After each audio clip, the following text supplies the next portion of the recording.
গত 15 বছরের তাদের সাজানো সংসার, তাদের রাজপ্রাসাদ ভেঙে তছনছ হয়ে গেল।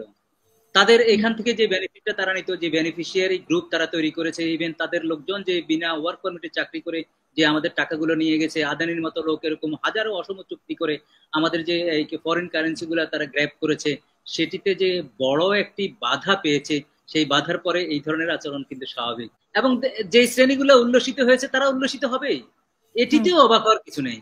এরা উল্লসিত হবে। এরা এই ফ্যাসিস্ট সরকারের এতগুলো হত্যাকাণ্ডের পরেও, এত পঙ্গুত্বের পরেও, অর্থনৈতিক ধ্বংসের পরেও এই শ্রেণীগুলো এখন সাপোর্ট করে যাচ্ছে ফ্যাসিস্টকে। দুঃখ প্রকাশ করেনি তো করেনি, বরঞ্চ তারা এখন উল্লসিত যে কখন আবার তারা ওই মসনদে বসবে, আবার লুটপাট হবে, আবার আমার বুকের উপর গুলি চালাবে। আমাদের ক্যান্টনমেন্ট থেকে অনেক লোক চলে গেছে, 600 জনকে বলা হলো ক্যান্টনমেন্টে ছিল, নাই। আমাদের শেখ পরিবারের একজনও নাই। তো সুতরাং এই কথাগুলো, এই প্রশ্নগুলো সাধারণ মানুষের মনে আসবে, আসলে অ্যাড্রেস করতে হবে। যদি না করে তাহলে কিন্তু আমাদের দুঃখ দুর্দশার সীমা পরিসীমা থাকবে না। আমাদের হয়তো আবার আরেকটা ভয়াবহ অবস্থার ভিতর আমাদের যেতে হবে।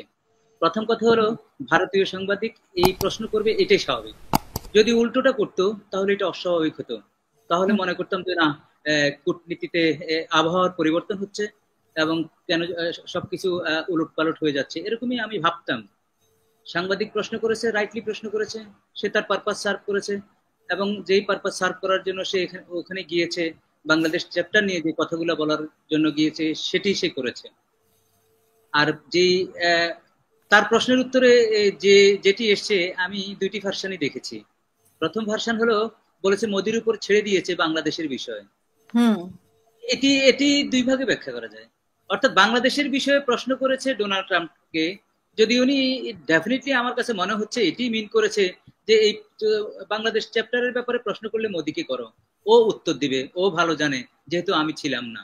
এরকম একটা কিছু আমার কাছে ব্যাখ্যা মনে হতে পারে। দ্বিতীয়ত মনে হতে পারে সে বলেছে যে বাংলাদেশের যে উৎখাত হয়েছে, যে ম্যাসাকার হয়েছে, বা যা যা কিছু হয়েছে, positive negative what ever it is, সেটিতে আমরা জড়িত নয়, স্পষ্ট বলে দিয়েছে।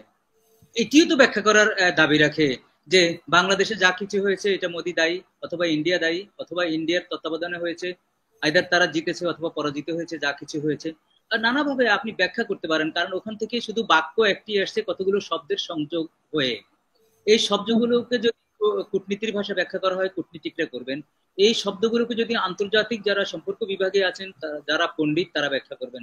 বাট আমি অ্যাজ এ একদমই একদমই সাধারণ, একদমই ইন জেনারেল যদি বলতে চাই, সেটি হলো এই ব্যাখ্যা এইভাবে এসছে। কারণ হলো ইন্ডিয়ান মিডিয়া ডমিনেট করে আমাদের এশিয়া, ইভেন আমেরিকাতেও।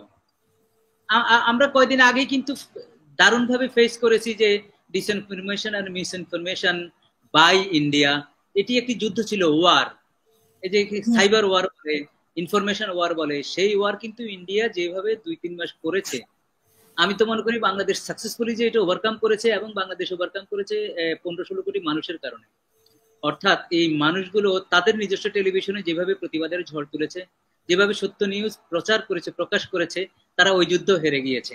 প্রথম যুদ্ধে হেরেছে তো ধরেন গত 15 বছরের তাদের সাজানো সংসার, তাদের রাজপ্রাসাদ ভেঙে তছনছ হয়ে গেল। তাদের এখান থেকে যে বেনিফিটটা তারা নিত, যে বেনিফিশিয়ারি গ্রুপ তারা তৈরি করেছে, ইভেন তাদের লোকজন যে বিনা ওয়ার্ক পারমিটে চাকরি করে যে আমাদের টাকাগুলো নিয়ে গেছে, আদানির মতো লোক এরকম হাজারো অসম চুক্তি করে আমাদের যে ফরেন কারেন্সি গুলা তারা গ্র্যাব করেছে, সেটিতে যে বড় একটি বাধা পেয়েছে, সেই বাধার পরে এই ধরনের আচরণ কিন্তু স্বাভাবিক। আমি মনে করি এই বাংলাদেশের মানুষ জুলাই বিপ্লবের পরেও এই বিশাল একটা শক্তির বিরুদ্ধে যেভাবে যেই আঙ্গিকে বিভিন্ন আপনার ক্রাইসিসে মোকাবেলা করেছে এবং জাতীয় ঐক্যমত তৈরি করেছে, সেটির জন্য আমি ভারতকে ক্রেডিটও দিতে চাই। তাদের বিভিন্ন অ্যাগ্রেশনের কারণে কিন্তু আমরা ঐক্যবদ্ধ। আমরা বাঙালিরা 3 জন থাকলে 3টা সোসাইটি করি, 3টা অ্যাসোসিয়েশন করি। সেখানে আমি আশ্চর্য হয়ে গেলাম যে 5ই আগস্টের পরে এতগুলো ক্রাইসিস এসছে। কখনো হিন্দুর নামে ক্রাইসিস এসছে, কখনো বৌদ্ধর নামে এসছে, কখনো চিন্ময়ের নামে এসছে, তারপরে কখনো নির্যাতনের নামে এসছে, কখনো আনসারের নামে এসছে, কখনো নানাবিধ রিক্সারা কত কিছু সাজিয়ে টাজিয়ে এসছে না।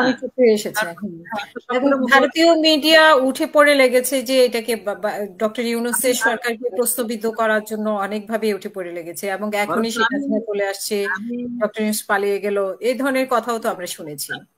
আমি সাবজেক্টের বাইরে একটাই কথা বলতে চাই। আমার কাছে আশঙ্কার জায়গা কি জানেন? আমাদের কিছু কিছু চ্যানেল আমি এখন দেখলে আমার কাছে খুব হাসি পায়। যারা ফ্যাসিস্টের গুনগান গাইতে গাইতে গাইতে গাইতে টায়ার্ড হয়ে যেত, টায়ার্ড হওয়ার পরও ঘুমাইও গাইতো, তারা এমন রিভার্স হয়েছে, এটাই আমার কাছে আতঙ্কের ব্যাপার। এখন সত্যি কথা বলতেছি, অনেস্টলি স্পিকিং, আমার কাছে আতঙ্কের ব্যাপার ওই মানুষগুলো, যে ওই যে সাপ খোলস পাল্টায় না, মানে সাপের থেকেও ভয়ঙ্কর ভাবে খোলস পাল্টিয়ে এখন একদমই রিভার্স ভূমিকা পালন করতেছে। ওদের জন্য আমি শঙ্কা। এটা যাক আমার কনটেক্সটের বাইরে, সাবজেক্টের বাইরে। আমি যেটি কনক্লুশন করতে চাই, যেটা পণ্ডিতরা আপনারা ব্যাখ্যা করবেন, কলিমুল্লাহ স্যার ওনারা ব্যাখ্যা করবেন, বাট আমার মুদ্রা কথা একটি, যেই প্রশ্ন এসছে সেই প্রশ্নের উত্তর এইভাবে না, এইভাবে করেছে ইন্ডিয়ান মিডিয়া। ঠিক আরেকটা সাইবার যুদ্ধে আমাদেরকে নিপতিত করেছে, আমাদেরকে পতিত করেছে, এবং যে শ্রেণীগুলো উল্লসিত হয়েছে তারা উল্লসিত হবেই, এটিতেও অবাক হওয়ার কিছু নেই। এরা উল্লসিত হবে। এরা এই ফ্যাসিস্ট সরকারের এতগুলো হত্যাকাণ্ডের পরেও, এত পঙ্গুত্বের পরেও, অর্থনৈতিক ধ্বংসের পরেও এই শ্রেণীগুলো এখন সাপোর্ট করে যাচ্ছে ফ্যাসিস্টকে। দুঃখ প্রকাশ করেনি তো করেনি, বরঞ্চ তারা এখন উল্লসিত যে কখন আবার তারা ওই মসনদে বসবে, আবার লুটপাট হবে, আবার আমার বুকের উপর গুলি চালাবে, আমার কেনা টাকায় বন্দুক, আমার কেনা টাকায় বুলেট দিয়ে। মানে এটা আমি একটা জিনিস শুধু যোগ করতে চাই। আমি সারদাতে মাঝে মাঝে যেতাম, মাঝে মাঝে পড়াইতেও যেতাম। তো মুর্শিদাবাদ, ওখান থেকে নাকি সিরাজউদ্দৌলার পতন হয়েছে, আমি পদ্মার ওই পারে দেখলাম। এবং ওখানে বলা হয়েছে যে ওর পতন দেখার জন্য যত লোক আসছে তাদের অর্ধেকও যদি পাথর মারতো তাহলে ইংরেজের সৈন্যরা পালাই যেত। আমি আজকে এসে এই জামানায় এসেও কিন্তু ওই লোকগুলাকে কিন্তু এই যে এই ভিট্রিয়ার যারা আছে তারা মানে সারা জীবনের জন্য ভিট্রিয়ার রইলো। আমরা তো অনেক সময় শুদ্ধ ভুলের মধ্যে থাকলে আবার ভুলটা যখন আমাদের সামনে আসে আমরা একটু নিজে একটু শুধরিয়ে নিই, ক্ষমা প্রার্থনা করি। আমার সবচেয়ে ভয়ঙ্কর জায়গা হলো যে মানুষগুলো উল্লসিত হয়ে এখন আবার স্বপ্ন দেখা শুরু করলো। আমি তাদের নিয়ে আমি খুব শঙ্কিত। আর আমি মনে করি সারা বাংলাদেশের মানুষ ঐক্যবদ্ধ ভাবে যে যে অবস্থায় আছে আপনার শোয়ের মাধ্যমে আহ্বান জানানো উচিত। আমি আহ্বান জানাচ্ছি, আমরা আবার ঐক্যবদ্ধ হয়ে আমরা একযোগে কাজ করব। আমি জানি না আয়নাঘরের ব্যাপারে আপনি তুলেছেন, আমি কিন্তু আরেকটা শোতে বলেছি আয়নাঘরের ব্যাপারে। আমি মনে করি আয়নাঘর এবং যে জাতিসংঘের রিপোর্ট, এটি নিয়ে আমি মনে করি ডক্টর ইউনূস সরকার আরেকটি জাতীয় ঐক্যমতের ডাক দিবেন। সেখানে শুধু পলিটিক্যাল পার্টিকে ডাক দিলে হবে না। দেখেন, পলিটিক্যাল পার্টির বাইরের লোকজনের সম্পৃক্ততায় জুলাই বিপ্লব হয়েছে, এটা হয়তো আমার সাথে দ্বিমত করতে পারেন অনেকে, অনেক তর্ক হতে পারে, অনেক দীর্ঘ আলোচনা হতে পারে, কিন্তু এটি সত্য। আপনার মা নেমেছে, মেয়ে স্টুডেন্ট নেমেছে, যাদেরকে আমরা ফার্মের মুরগি বলতাম, যে ছেলেগুলা সারা রাত কাজ করে দিনে ঘুমাতো, তারা নেমেছে। তারা পলিটিক্স করে না, পলিটিক্স হেইটও করতো, কিন্তু এখন তারা নতুন ধারায় পলিটিক্স করতেছে, নতুন বন্দোবস্তের জন্য পলিটিক্স করতেছে, সেটি আলাদা কথা। আমি এই অবতারণা এই কারণে করেছি, দেখেন ইউনূস সরকার যখন ঐক্যমত্যের কথা বলে তখন এই শ্রেণীগুলা কিন্তু দূরে থাকে, অবহেলিত থাকে। আমি বললাম যে আপনি পলিটিক্যাল পার্টিকে ডাকেন, ভালো কথা। আপনি সাংবাদিক যারা আছে 8-10 জন, বেশি সাংবাদিক যুদ্ধ করেনি, দেশে 8-10 জন, বাইরে 8-10 জন, এদেরকে আপনি ডাকেন না, ভার্চুয়াল ডাকেন না, একটু সম্মান দেন না, একটু থ্যাঙ্কস বলেন না। তারপরে আমি বললাম যে শিক্ষক সমাজ অল্প কজন মাঠে নেমেছে, তাদেরকে ডাকেন না। তারপরে বিভিন্ন শ্রেণীর পেশার মানুষ অল্প, খুব অল্প এরা মাঠে নেমেছে, সোচ্চার ছিল। আর বাকিরা তো ভান করেছে আমি নিরপেক্ষ, বাকিরা ভান করেছে স্বৈরাচারের পক্ষে অনেকে ছিল, অনেকে বলবে কি বলবে না এটা নিয়ে একটা দ্বিধাদ্বন্দ্বের মধ্যে ছিল এই সরকার। আমি বলতেছি এই ক্রাইসিস গুলোতে এদেরকে সম্পৃক্ত করলে হয় কি, তাহলে আরো শক্তিশালী হবে, আমার বন্ডিং আরো বাড়বে। আমি তো মনে করি এটা অপরচুনিটি, ক্রাইসিস ক্রিয়েটস অপরচুনিটি। এরকম হামলা হবে আমরা এক হব, হামলা হবে আমরা এক হব, হামলা আমাদের জন্য আশীর্বাদ, এইভাবে নিতে হবে। আর ভেঙে গেলে চলবে না। ট্রাম্প কি বললো না বললো, মোদি কি বললো না বললো, আমার বাংলাদেশের মানুষ গত এই 5-7 মাস 7-8 মাস বুঝিয়ে দিয়েছে যে ভাই আমরা আমাদের মতো করেই আছি। আমরা যে শক্তি সঞ্চয় করেছে, যে লেসন আমরা পেয়েছি, যেই ছেলেগুলো যেই জাগ্রত হয়েছে, তারা অ্যাটলিস্ট আরো 15-20 বছর এই শক্তি নিয়ে থাকবে, এই যৌবন তাদের থাকবে, এই যুবক যুবতী তরুণ তরুণীরা আরো অন্তত 25-30 বছর এই সাহস নিয়ে আমাদের দেশ পাহারা দিবে। সুতরাং ভয়ের কিছু কারণ নেই, ভয়ের কোনো কারণে আমি উদ্বিগ্ন না। আর আয়নাঘর যারা ভেঙেছে, আয়নাঘর যারা ওলটপালট করেছে, যারা এগুলা করতে গিয়ে কাউকে না কাউকে তারা খুশি করতে চেয়েছে, কাউকে বাঁচাতে চেয়েছে, আমি মনে করি এখনই সময়।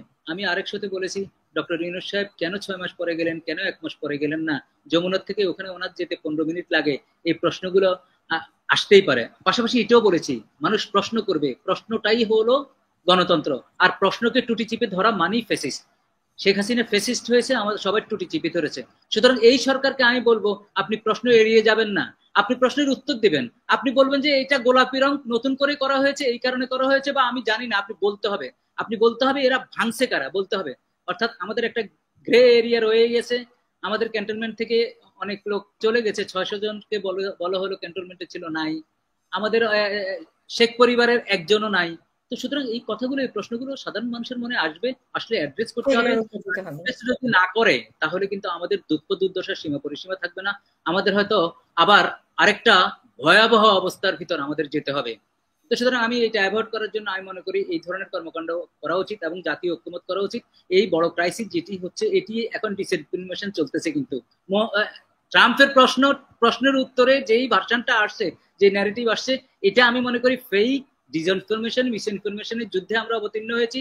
সেটির জন্য কিভাবে ওভারকাম করতে হবে, এই কর্মপদ্ধতি এখনই নেওয়ার সময়। এবং ডক্টর ইউনূস জাতীয় ঐক্যমতের মাধ্যমে, জাতীয় ঐক্যের ডাক দিয়ে, যারা যারা এই ইনফরমেশন যুদ্ধে যারা সঠিক যোদ্ধা তাদেরকে একত্রিত করে এই যুদ্ধে অবতীর্ণ হওয়ার আহ্বান জানানোর মধ্য দিয়ে একটা ঐক্যমত করবেন, এটি আমার প্রত্যাশা, এটি আমার চাওয়া। ধন্যবাদ আপনাকে।